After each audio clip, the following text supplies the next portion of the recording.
तुला शिकवीन चांगला धडा 30 एप्रिलच्या भागात. आजचा भाग अतिशय जबरदस्त असणार आहे. अक्षरा म्हणते, कमालच झाली. या अशा का निघून गेल्या? काय माहिती काय झालं त्यांना. लगेच तेथे अधिपती येतो आणि म्हणतो, काय हो, काय झालं? अहो, तुम्हाला संगीत शिकवायला आलेल्या त्या गजरेबाई निघून गेल्या. का हो, काय झालं? काही कळलं नाही मला. मला म्हणाल्या, घरून फोन आला, मला जावे लागेल. येतील की परत? नाही ना, त्या म्हणाल्या मला नाही जमणार आणि परत फोन करू नका म्हणून. तुम्हाला मी आधीच म्हणालो होतो, तुम्ही या भानगडीत पडू नका, द्या सोडून. ते आता कळलेच. मॅडमने आज निर्णय द्यायलाच हवा. त्यांनी नाही दिला तर मी त्यांना जाऊन विचारेन. इकडे भुवनेश्वरी म्हणते, आम्ही तुम्हाला आयत्या वेळेस बोलावलं, पण तुम्ही सगळी तयारी करून आलात. थोरले सरकार, तुम्ही आम्हाला बोलावलं आणि आम्ही नाही आलो, असं कधी होईल का? कधी सेवा करायला मिळालं आमचं भाग्यच आहे. अहो, आमची कसली हो सेवा? अहो, ज्याच्यासाठी सेवा करणार आहे त्यांना तर येऊ द्या. अहो, दाखले सरकार अधिपती येईल की एवढ्यात? आला हे बघा. लगेच भुवनेश्वरी म्हणते, या अधिपती या.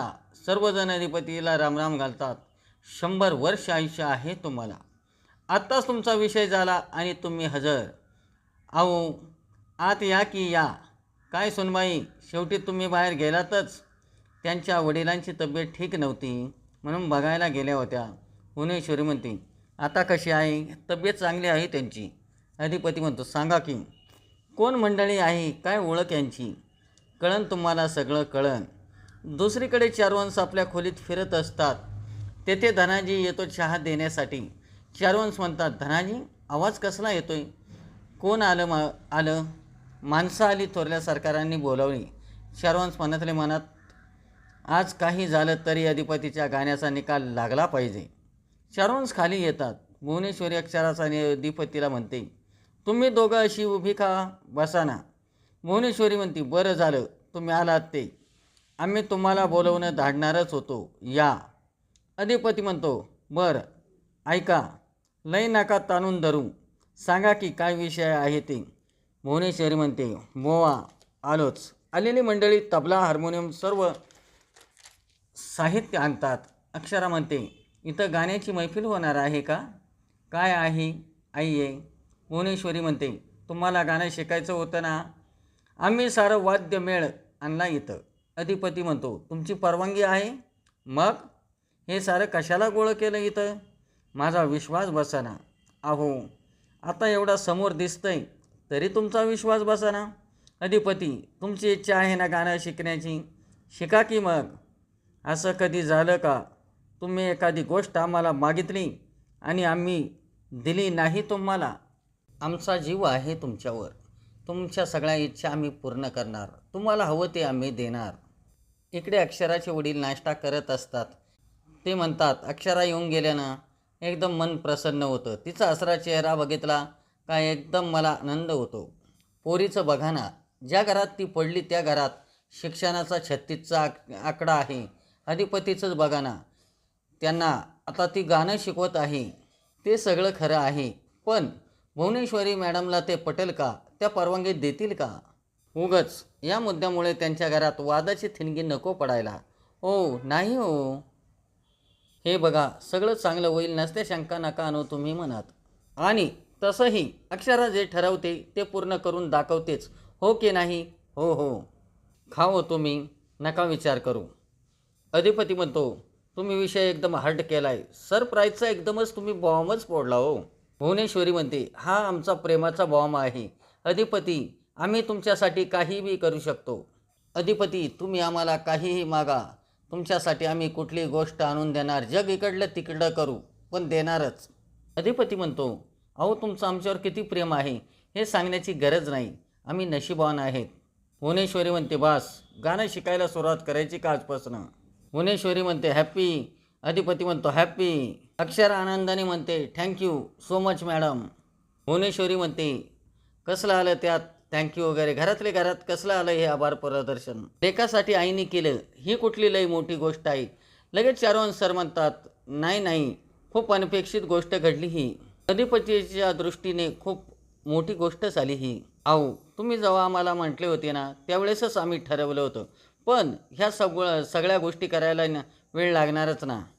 तुम्ही कनी आईसाहेब एकदम गॅसवर ठेवता आणि टणकनी तुम्ही एक सरप्राईज देऊन टाकला आम्हाला. विषय हार्ड करून टाकला तुम्ही. अहो, आम्ही केलं म्हणजे काय? आमचं कर्तव्यच आहे ते. तुमच्या आनंदातच आमचं सर्व सुख आहे. आजपासून तुमच्या गाण्याची शिकवणी सुरू. अक्षरा म्हणते, पण मॅडम कोण शिकवणार अधिपतीला?